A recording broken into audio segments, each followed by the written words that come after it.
জুবিন গাৰ্গ অসমীয়া মানুহৰ তেজে পুজে উশাহে নিশাহে হাড়ে হিমুজে সোমাই আছে আৰু কোনদিন অসমীয়া মানে জুবিনক পাহৰিব নোৱাৰে।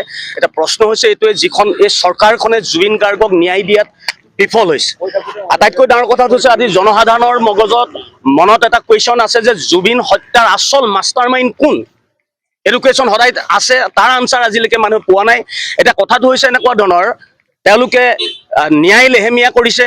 ফাৰ্ষ্ট ট্ৰেক আদালতত বিচাৰৰ কথা কৈছিল, তেওঁলোকে ফাৰ্ষ্ট ট্ৰেক আদালতত বিচাৰ নকৰিলে। আজি ইলেকশ্যনৰ 2-3 দিনৰ আগত তেওঁলোকে প্ৰত্যেক দিনাই শুনানি গ্ৰহণ কৰিছে। এনেকুৱা বহু কুৱেশ্যন আছে। এই অন্যায়, এই অবিচাৰ জুবিন গাৰ্গৰ ওপৰত কিয় কৰা হ'ল? আৰু আমি এটা স্পষ্ট কথা, চৰকাৰে জুবিন গাৰ্গক কেতিয়াও ন্যায় নিদিয়ে। আৰু এটা কথা হ'ল এইটোৱে যে আজি জুবিন ক্ষেত্ৰ অৱহেলা হৈ পৰি আছে। অসমলৈ আজি প্ৰধানমন্ত্ৰী নৰেন্দ্ৰ মোদী তেওঁলোকে জুবিন গাৰ্গৰ ঘৰলৈতো নগ'লেই, গৰিমা গাৰ্গক মাত লগাবৰ কাৰণে তেওঁলোক নগ'ল, জুবিন ক্ষেত্ৰলৈ আনকি নগ'ল।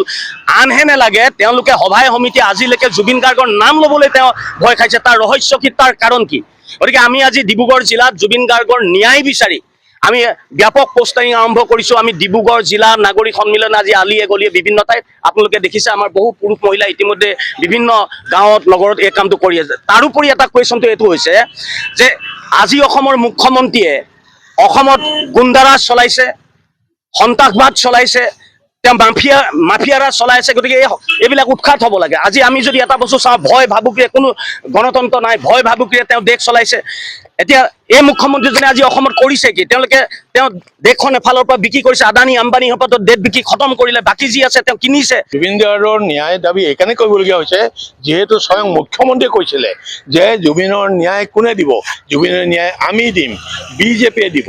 গতিকে কিন্তু এতিয়া শেষত দেখা গ'ল জুবিনৰ ন্যায় দিয়াৰ ক্ষেত্ৰত হেমাহি সৃষ্টি কৰিছে।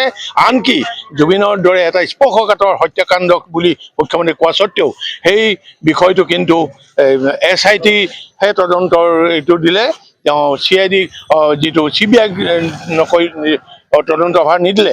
গতিকে আমি দেখিলোঁ যে এইটো এটা গোটেই তদন্তৰ হেমাহিৰ সৃষ্টি কৰিছে। আমি তাৰ প্ৰতিবাদত যিহেতু মুখ্যমন্ত্ৰীয়ে কৈছিলে যদি আমি ন্যায় দিব নোৱাৰোঁ তেতিয়া ৰাইজে কিয় ভোট দিব? আজি আমি প্ৰশ্ন কৰিছোঁ, যিহেতু জুবিনে ন্যায় নাপালে, গতিকে আমি ৰাইজক প্ৰশ্ন কৰিছোঁ যে বিজেপি চৰকাৰক ভোট দিব নালাগে, বিজেপি দলক এইবাৰ নিৰ্বাচনৰ পৰা উৎখাত কৰিব লাগে। নাগৰিক মঞ্চৰ পৰা আমি এইটো লিফলেট বিলাই আছোঁ ৰাইজৰ মাজত।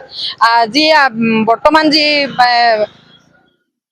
মানে চৰকাৰ, এই চৰকাৰৰ বিৰুদ্ধে আমি সকলোকে ভোট দিবলৈ আহ্বান জনাইছোঁ। কাৰণ এই চৰকাৰৰ দিনখিনিত আমি 5-10 বছৰে আমি যি দেখিলোঁ, এই অৱস্থাই আমাক ক্ষোভিত কৰিছে, সকলোকে, ৰাইজক সকলোকে ক্ষোভিত কৰিছে। আৰু এই চৰকাৰ যদি আমি, এই সাম্প্ৰদায়িক চৰকাৰ যদি আমি ভাঙিব নোৱাৰোঁ তেনেহ'লে আমাৰ অসমৰ জনসমাজ ভাগি যাব। সেইকাৰণে আমি এইটো পদক্ষেপ গ্ৰহণ কৰিছোঁ যাতে এই বিজেপি চৰকাৰৰ বিৰুদ্ধে যিসকল প্ৰাৰ্থী আছে বা আমাৰ বিৰোধী মিত্ৰজোঁটৰ যিসকল প্ৰাৰ্থী তেওঁলোকক নিজৰ ভোটাধিকাৰ প্ৰদান কৰিবৰ কাৰণে আমি আহ্বান জনাইছোঁ।